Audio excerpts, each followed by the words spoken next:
Bonjour à tous et bienvenue pour une nouvelle vidéo. Je suis bien content, je vais vous présenter un camping-car qui me plaît beaucoup. Regardez-moi ce gros bébé, tout long. Là je suis pas en grand angle, donc c'est un Fleurette Migrateur 73 LD de 2008. Donc on a affaire à un grand profilé de 7,30 m. Alors c'est vrai qu'en plus comme il est bas, châssis Alco et une faible hauteur de cellule, ça renforce le côté, la longueur, on dirait un Airstream ou un wagon. Non, un chouette camping-car. Pour les abonnés de longue date, peut-être que vous reconnaîtrez parce que j'en avais vendu un similaire il y a, le temps passe vite, il y a 1 an et demi, qui avait été un petit peu modifié à l'intérieur, si vous vous rappelez. Bon, celui-ci, il est strictement d'origine, configuration sortie d'usine, 0 modification. On est sur une base de Citroën Jumper 3 litres, donc le moteur Iveco, Sofim, 160 chevaux, boîte manuelle 6 rapports de l'année 2008. Alors, ce véhicule, il provient d'un abonné que je salue. Alors, j'en profite pour remercier tous les abonnés, de plus en plus nombreux, qui me proposent des véhicules en direct qui ne sont pas passés en petite annonce. Et alors, mille merci pour ça, ça témoigne de la confiance que vous avez envers mon job, pour me les proposer à la vente. Donc celui-ci, c'est une vente en direct, c'est-à-dire qu'il n'a pas été racheté par un professionnel, par Patrick par exemple. Non, là moi je fais du courtage, donc je l'ai pris en charge et je le propose à la vente et je gère la vente, mais ce n'est pas moi le propriétaire vendeur ni un professionnel, donc ça reste une vente entre particuliers. On va se remettre un tout petit peu en grand angle, voilà. Et je suis très content de vous le montrer parce que c'est vraiment un chouette engin avec un intérieur. Ouais, il est au top. J'adore cet aménagement. Ils étaient vraiment bien conçus, les Fleurettes de cette génération. On ne dira jamais assez. Pour moi, ce sont les meilleures années. Ça s'arrête après. Où la qualité baisse, où ils ont arrêté de mettre du massif. Tous les équipements qui coûtent trop cher, on les retire. On fait du bling-bling, mais on ne va plus à l'essentiel. Donc, ce camping-car que j'ai repris il y a très peu de temps est reparti aussi sec. Je devais vous le présenter à la vente. Vous allez me dire, mais tu radotes avec ça? Bah oui, il y a tellement de monde en portefeuille qui cherche là dans les abonnés que j'ai limite plus besoin la plupart du temps de faire des vidéos de mise en vente, ou alors très rarement. Donc, il a été le coup de cœur visuel d'une autre abonnée en mandat de recherche, que je salue là aussi, qui va bientôt venir le récupérer et qui est impatiente. Mais d'abord, il va falloir que je passe le contrôle technique, qu'on fasse un petit check au garage, et après, il sera à toi. Donc, j'en profite pour vous le montrer, parce que c'est vraiment une belle configuration. Si vous êtes en recherche d'un modèle similaire, ça peut effectivement vous aider dans votre choix, par rapport notamment à celui que j'avais vendu qui était modifié. Vous noterez qu'on a, malgré le châssis Alco, une belle garde au sol. Comme quoi ils sont tous un peu différents.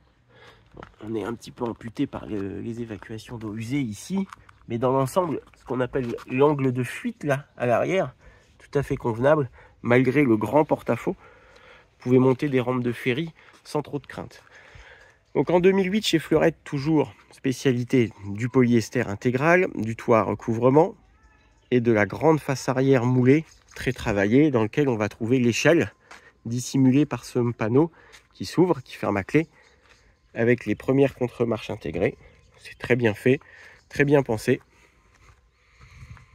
Et ça évite que n'importe qui puisse monter sur le toit. Mais évidemment, ça coûtait trop cher à produire. Donc qu'est-ce qu'on fait aujourd'hui? On met une échelle classique et puis basta. Un porte-vélo de place, une caméra de recul. Sur les spécificités extérieures que je peux vous montrer, on va avoir cette grande soute verticale. Et vous allez comprendre, pour ceux qui ne connaissent pas du tout le modèle, qu'on a une config qui est assez étonnante à l'intérieur. Donc voilà, qui avait été cloisonné par l'ancien propriétaire, faire des petits rangements supplémentaires. Mais tout est en matériaux qui permet de recevoir l'humidité, éclairer et chauffer. Donc ça peut trouver son utilité pour grand parasol, ou des chaises pliantes, des grands fauteuils relax, tout ça. On trouve toujours de quoi faire. en sachant qu'ici, on va avoir la soute sous le lit. C'est extrêmement propre.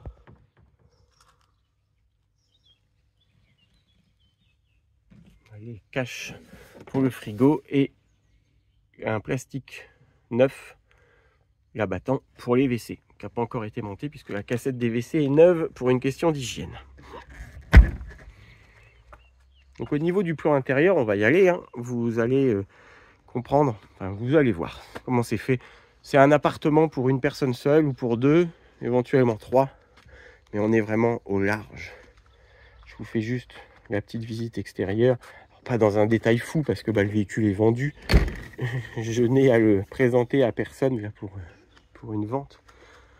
L'abonné est venu le voir en vrai, hein, donc elle a craqué de visu et non pas à distance. Il y a besoin d'un bon nettoyage. Vous aimez les vieilles voitures ou décalées? Vous ne savez peut-être pas, mais je suis pas que dans les camping-cars, j'ai toujours été passionné de bagnoles. Saab 900, enfin Saab 9.3 cabriolet, ça vaut rien ça.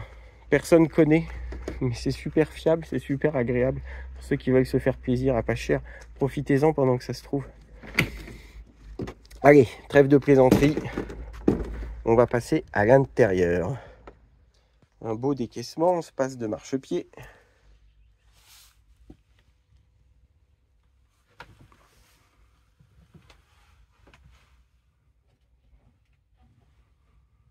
Alors, comment c'est fait? Bon, la partie avant, elle est plutôt standard.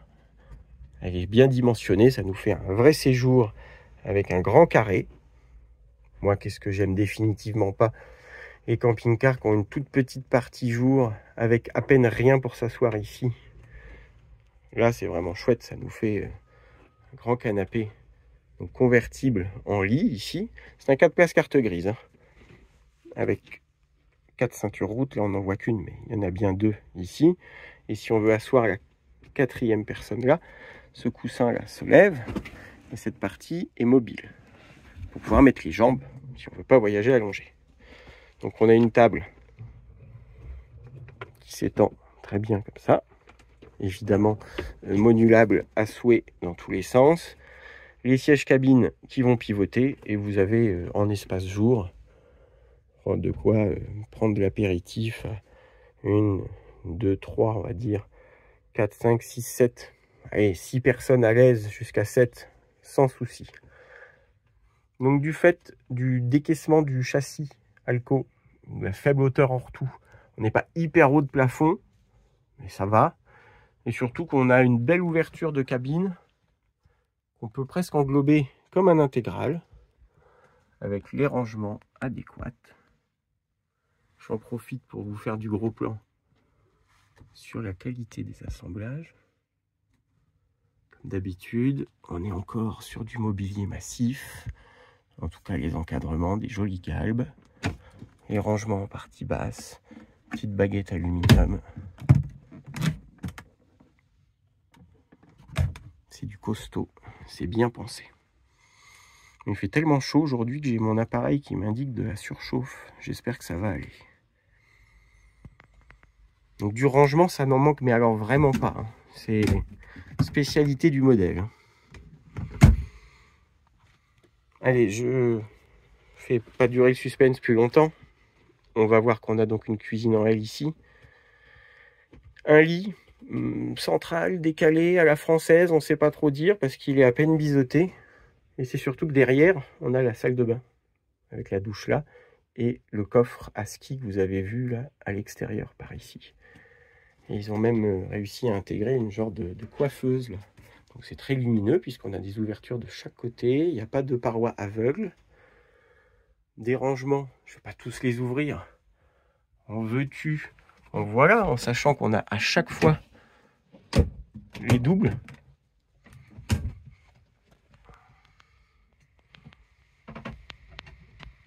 Vous voyez, ça n'en finit plus. Les atouts du modèle aussi, c'est qu'on a des lanterneaux vitrés, c'est très lumineux. Là, on a un réfrigérateur Tedford AES qui est tout neuf. C'est un gros budget qui a été dépensé en amont. La cuisine est hyper bien pensée. Ouais, avec un grand four. Le réchaud 3 feux avec le piezo. Un égouttoir sous verre. Ça, c'est pas courant. Donc, tout en dométique Kramer. Idem pour l'évier. Tout ça en super état. Je rappelle qu'il est 2008. Encore une fois, un véhicule soigné. Merci à vous pour le soin apporté. Et dans les astuces de rangement, c'est bien du fleurette. Qui fait ça de nos jours? On va avoir la huche à pain. Bien sûr. Il a été modernisé ici avec des prises USB, un contrôle du voltage. Vous voyez, on a des accès rangement partout. Qu'est-ce qu'il est bien pensé. En sachant qu'ici, tiens, j'en reviens là, ça me fait aller dehors un petit peu, c'est bien, un peu de fraîcheur. On a une pile à combustible, une pile EFOI. Donc c'est un système, sans rentrer dans le détail, qui coûtait très cher et qui va aller recharger la batterie auxiliaire au besoin avec le carburant qu'on met là. Alors ça fait pas de bruit avec le combustible et il lui reste 1000 heures d'utilisation. Sachant que ça fonctionne que très peu. Ça marche que si le solaire ne donne pas et que la batterie a vraiment besoin. 5000 € d'équipement. Ça valait. C'est un peu tombé en désuétude, mais c'était le top. Si on continue sur l'arrière, on voit aussi que la chambre a une séparation ici, qui va vous donner, en fait, c'est vraiment un agrément. Vous sortez du cabinet de toilette, vous avez toute la place ici pour attraper les vêtements, vous changer en toute intimité. Vraiment bien conçu. Et puis alors, moi, ce que j'aime beaucoup, c'est ce cabinet de toilette au fond. Donc, partie lavabo WC, classique, avec des rangements de bonne facture, tout ça. Et là derrière, on va trouver grande cabine de douche, mais vraiment de taille domestique, avec éclairage, étendoir rétractable, cloison rigide, et puis vraiment une place top. Regardez, ça fait presque appartement, là, vous sortez de là, vous ouvrez la porte, et vous n'en finissez plus de vous promener. Moi voilà, ce n'est que mon avis pour les adeptes de lits centraux, avec les tables de chevet de chaque côté qui prennent plein de place. Pourquoi pas, il en faut vraiment de tous les goûts, ça je ne le nie pas. Je trouve que là, dans un 7,30 m de long, on arrive à avoir des espaces bien déterminés. Une vraie partie jour, partie cuisine au top, des rangements, une chambre qui va bien et un grand cabinet de toilette. Il n'y a pas de poste laissé pour compte. Et puis on retrouve notre cabine classique de cette génération avec la climatisation. Pas de régulateur de vitesse sur celui-là, mais une caméra de recul et surtout une boîte de vitesse avec un embrayage quasiment neuf. Donc ça, c'est un gros atout pour la vente aussi.